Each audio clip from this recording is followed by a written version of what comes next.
Well, hello and welcome back. If you've been following along as I've been working on the Heathkit H8 Computer project, you'll know that I've been intending to get a proper H9 terminal paired up with it, and I happen to have one of those, and it's time to dig into it and see what kind of shape it's in and what I'm going to need to do to get it working. Now, fortunately, this H9 comes with a whole bunch of documentation. I've got printouts of all the original assembly and operation manuals, and this is going to help out a lot as I try to dig through this thing, because I am almost dead certain from everything that I've been seeing on the boards and on the internet that this is probably not going to work 100% just out of the gate. And as usual, Heathkit manuals are extremely thorough, with good diagrams, good troubleshooting steps, and the only complaint I have about them is the use of their own unique part numbers instead of standard part numbers on their schematic diagrams. But other than that, I think they're great. So the manuals are going to be of great assistance in getting through this. And of course they have usually an illustration diagram book that shows how all the different boards go in the H9, and I think we'll have everything we need along with the schematics for this. The first thing that's going to have to happen though is this machine is going to need to come apart. Before I even try to get it started, I'd like to get it open and get it cleaned up, and just as I did with the Heathkit H8 Computer, that means spending a lot of time pulling ICs from sockets, cleaning pins, and reseating connectors, and there are a lot of chips and boards in this particular unit. I thought that the H8 Computer was bad, and I think this is going to be worse. And by the way, if you haven't watched the rest of this video series on the restoration of the H8, I'll go ahead and put a link up in the corner and as well as in the description so that you can go and catch up with what you've missed. I do want to add a quick caution in here. You notice that I'm disassembling the H9 terminal. This terminal contains a CRT and a flyback transformer that have extremely high voltages, so if you don't know what you're doing, please do not take apart anything with a CRT in it, whether it's a computer monitor, a television, or anything else. So that's my caution for the day. So really what I'd intended when I was taking this unit apart was just to fix, I think, what are some common problems. And that is that as these sit for many, many years, a lot of the IC sockets and connectors can become corroded and cause problems with the unit operations. So everything you see me doing here is just some quick cleanup. I'm not really troubleshooting. I'm not fixing any known problems. I'm just going through the unit to try to eliminate anything up front that might be a problem down the road. Now, I've sped this process up quite a bit in the video because I don't think you wanted to sit here for 3 hours and watch me clean silver oxide off of pins and put deoxit in IC sockets and refit connectors. It's quite a tedious process, and it just seems to be endless with this particular unit. This has so many more integrated circuits in it than the H8 had, and it's just densely packed. My hope is that with some of this preventative cleanup done, that this will be as functional as possible on its first startup. The biggest thing I'm concerned with, though, is the actual video display circuitry, especially the flyback transformer and the cathode ray tube. That's just because I think it would be very difficult to get replacements for those parts. If the issues on these boards is mostly with integrated circuits or just problems with the circuitry or passive components, I'm pretty comfortable fixing those, and I know that I can get plentiful parts for that.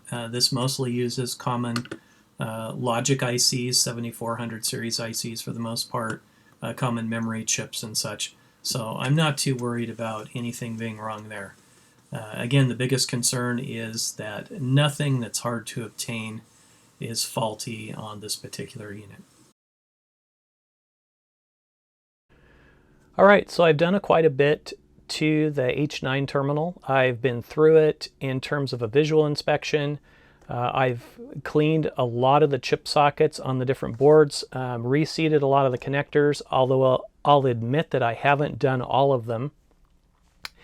And I did do a slow power up to the point that I heard a chirp on the system.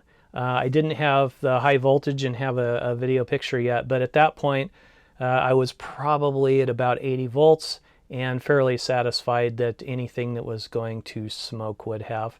And it gave, I think, those capacitors a chance to reform. So I kind of did the slow process as I did with the H8, you know, bringing up at about 10 volts every 15 minutes until I kind of got a sign of life. And then what I've done now is I have plugged this in directly to the mains power. So we'll go straight to the 117 to 20 volts and see what happens. And I'm not expecting this to work perfectly. I'll admit to that. I can't imagine with everything that I've heard about these that it's just going to turn on and work. So first of all, we're going to just proceed and see what happens. All right, we had a little chirp there. And that's the chirp that I got in bringing the power up too. And okay, there is stuff on the screen. This is a good thing. It means the high voltage and video circuitry in the unit is working correctly. I think this gibberish is normal, probably when you turn on the system. I don't know if it's supposed to do a self-clear on the screen on power up, if there was some process where it resets and clears the screen, but obviously if it's supposed to do that, it hasn't. And also there's a bit of a tilt to this as well. So I can tell that the yoke is not quite square up on the neck of the CRT. So that's a minor thing. I do know from doing some reading that we have some different functions on here that we need to test. So over here we do have a erase page function, and from what I understand, this should clear our screen. So we'll hit that, and that does not look right. So we know we've got something wrong unless I'm understanding the erase page. So we don't have a blanked out page, and let's see. Actually, we can type characters. Okay, I think that's a good sign. So what that would tell me from reading through the manuals is I would assume that the character generator board is working correctly. And I think that the RAM board is probably working correctly. Okay, now I know that doesn't automatically go down to the next line. There is an auto carry function that I think if we put that on, that it will wrap. So yeah, actually, not perfect, but it is doing something, which is a lot more than I feared that it might do.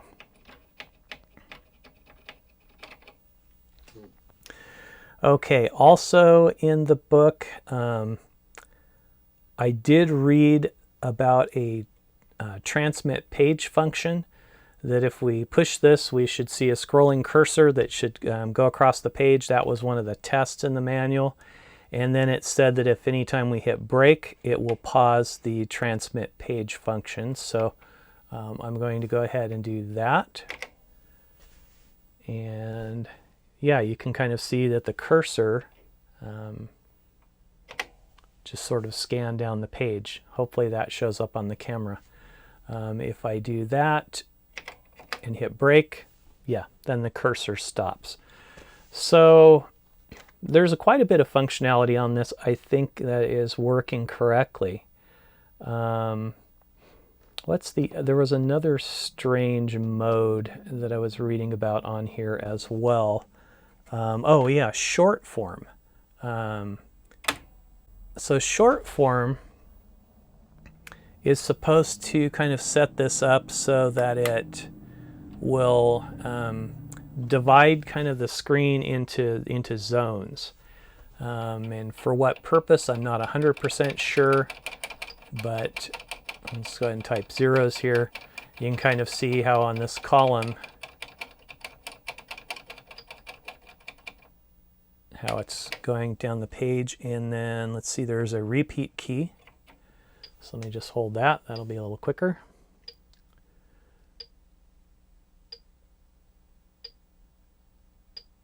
And then it scrolls over to the next column, goes down the page. So that is the short form. So short form does work. And let's see, line feed does scroll the cursor down the page. Return does go back to the beginning of the line. How do we clear a line? Okay, home does take the cursor back to the top of the screen. Erase, EOL, I assume is erase to end of line. Okay. I'm assuming that everything past the cursor was supposed to blank out. Instead, it looks to me like whatever the first character was, yeah, becomes the entire line. I don't think that's correct. So that is an issue to look into.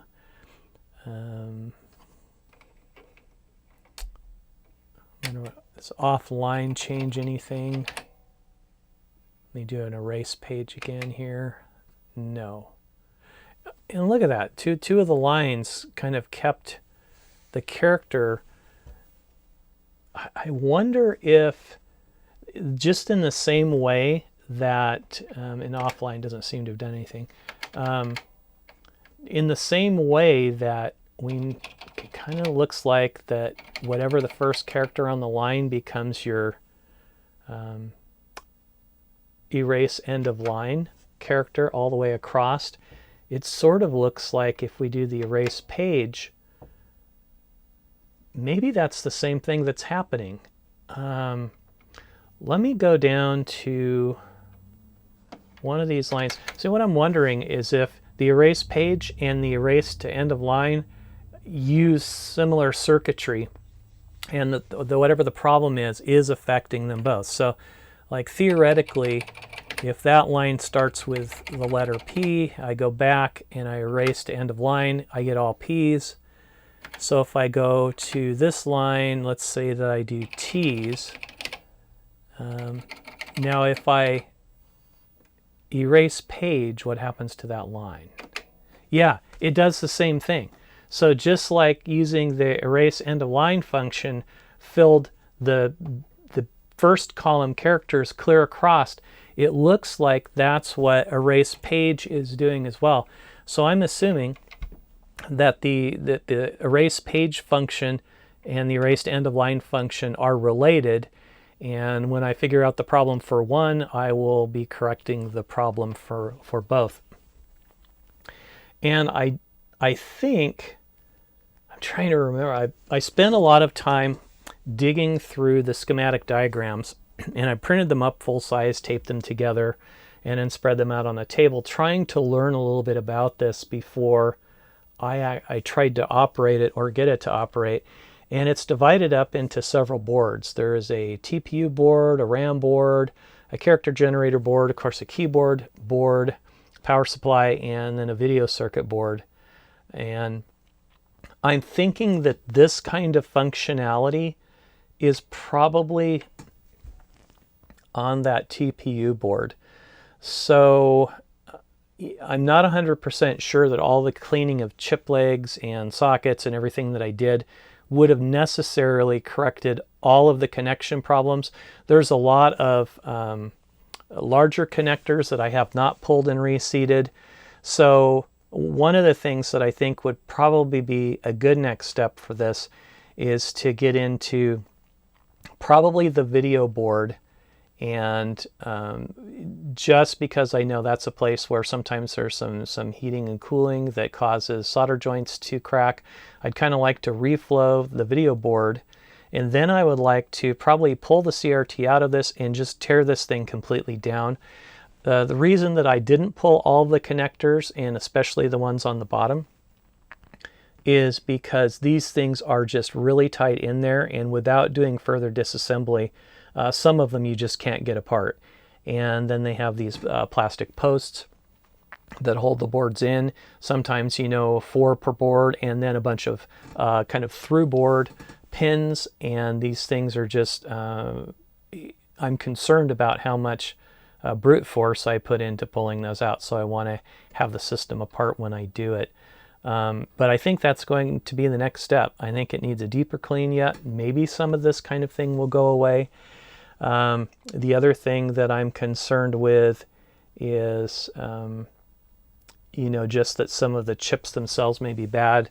If you watch the H8 computer video, and you know that I ran into several bad chips that kind of caused their own mild chaos in getting the system to run right.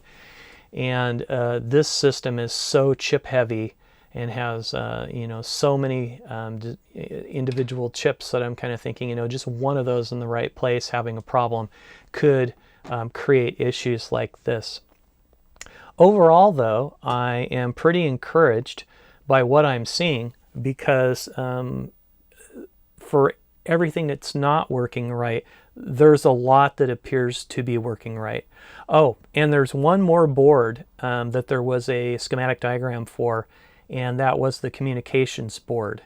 And there was a check for the communications board where I'm supposed to jumper a couple of pins in the back, and then push down the full duplex button, and then I'm supposed to be able to type, and I should see characters typing with full duplex down, and no characters typing with it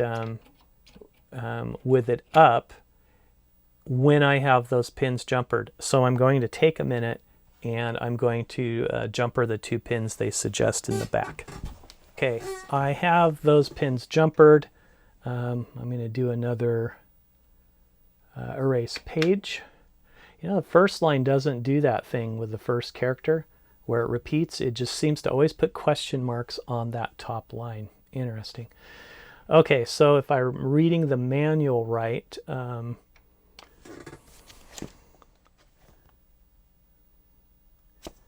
it does say to push this down, so full duplex, and then I should be able to type characters, and that is not happening. And then turning it off, then I should not be able to type characters with that wire in the back looping it back. But either I'm misunderstanding what the manual is explaining, or that is not working correctly. So there may be an issue with the communication board, or at least its connection to the plug on the back of the H9. So another thing to look into. So things to look into, we need to figure out why it does not erase the page correctly, why it does not erase to end of line correctly, and then the other thing that we need to do is to figure out why the looping back the wire in the back does not have the expected result on this. So I think that's where things are at. And what I wanted to make sure I did was just give you all an update, because I know a lot of you are following along, kind of wondering where this is at. So I wanted to share what I have learned so far on this. With that, I appreciate you following along with the project.